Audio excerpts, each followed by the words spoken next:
बहार के हसीन फूल और अजरक के ये खूबसूरत रंग भरपूर जिंदगी का मुजाहरा करते नजर आते हैं। अजरक सिंध की पहचान अजीजो अकारिब और दोस्तों को देने के लिए यादगार तोहफा। सखर के रिहायशी 73 साला मोहम्मद आरिफ 1965 से लेकर अब तक अजरक बनाने का काम करते आ रहे हैं, लेकिन अब वो अकेले नहीं बल्कि उनके साथ उनके 8 बेटे अपने वालिद का इस काम में हाथ बटाते हैं। 8 बेटे हैं, एक साला है, एक भांजा है, एक उस्ताद है लड़कों का जो 40 साल से मेरे पास काम कर रहा है मुसलसल।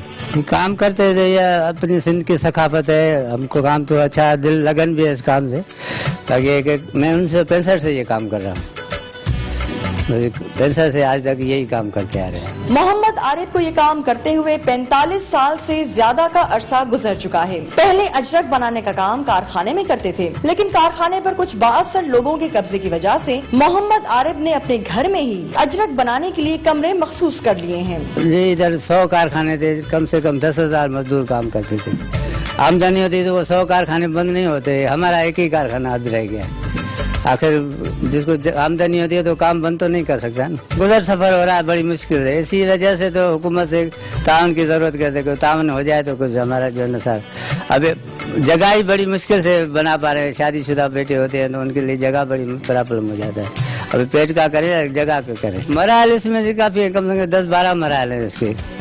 पहले कपड़े को रंगाई करनी पड़ती है, फिर उसको धुलाई करनी पड़ती है, फिर छपाई करनी पड़ती है। काफी 10-12 मरहले से जो है ना तैयार होकर निकलता है अजरक। सिंध की सकाफत अजरक जो अपने मखसूस डिजाइन की वजह से पूरी दुनिया में मशहूर है। वहीं अजरक के डिजाइन की ये छपाई बहुत मेहनत तलब काम है। एक अजरक तकरीबन 12 मरहल से गुजर कर तैयार होता है और इन मरहल को मोहम्मद आरिफ और उनके बेटे बखूबी सरअंजाम देते हैं, लेकिन इनको उतना मुआवजा नहीं मिलता जितनी वो मेहनत करते हैं। इससे तो मैं छोटा ही था, वही काम करता था।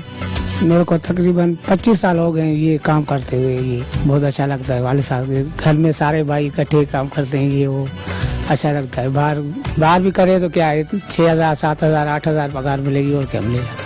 इधर भी इतने बन जाते हैं। अच्छा काम ये अब्बू हमारा यही काम करता था, हमारे को अच्छा लगता है, पसंद है बहुत। सिंध की सकाफत है, इसको उजागर करने में हमारा अच्छा लगता है कि बंद ना हो जाए, इसलिए हम यही काम करते रहते हैं। ये हमारा अजरक 500 रुपये में बिकता है। वैसे इसकी उजरत तो बहुत होनी चाहिए, बस क्या करें, कोई ले रहा नहीं है, इसलिए कम में हम कहते हैं बस सही है, ये अच्छा है काम है। घर में काम कर रहे हैं और कहाँ गए मजदूरी में कितने मिले, 200-300 रुपये मिलेंगे, इसमें हमारी अच्छी दिहाड़ी बन जाती है मजदूरी। मोहम्मद आरिफ के बेटों को अजरक बनाने का काम उनके उस्ताद यार मोहम्मद ने सिखाया, जो खुद 40 साल से बड़ी कारीगरी और महारत से ये काम कर रहे हैं, मगर हुकूमती सरपरस्ती न होने की वजह से अब मायूस हैं। जी मैं इसको बचपन से कर रहा हूँ, स्कूल के दौर से। यूँ समझो कि सदर अयूब का टाइम था, उस वक्त हमारे को जो है 1 रुपया मिलता था। काम सीखते थे जब, उस टाइम 1 रुपया मिलता था। शागिर्द बहुत है, आते काम सीखते थे। किस दौर में इसका काम का अरूज था और अच्छा अरूज था। दिहाड़ी भी अच्छी पड़ती थी, सस्ते जमाने में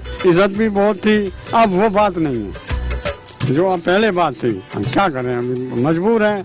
मालिक बोलते हैं हमारे को इतना नहीं मिलता है, और हालांकि हम फिर भी ठीक है, उनको कुछ मिलता है। हम मजदूरों को इतना नहीं मिलता जितना मालिकों को बचता है। सिंध में इस वक्त सखर, हैदराबाद और हाला में अजरक बनाने का काम किया जा रहा है। हुकूमती सरपरस्ती न होने के बायस अजरक बनाने के अक्सर कारखाने बंद हो चुके हैं। मोहम्मद आरिफ और उनके कुंबे की हुकूमत से यही अपील है कि उनके काम को सराहा जाए और बंद किए गए कारखाने दोबारा कायम किए जाएं, ताकि वो दिल बर्दाश्ता होकर ये काम छोड़ न दें। कैमरामैन मुर्तजा समेजो के साथ नौमिता गुल, ARY न्यूज, सखर।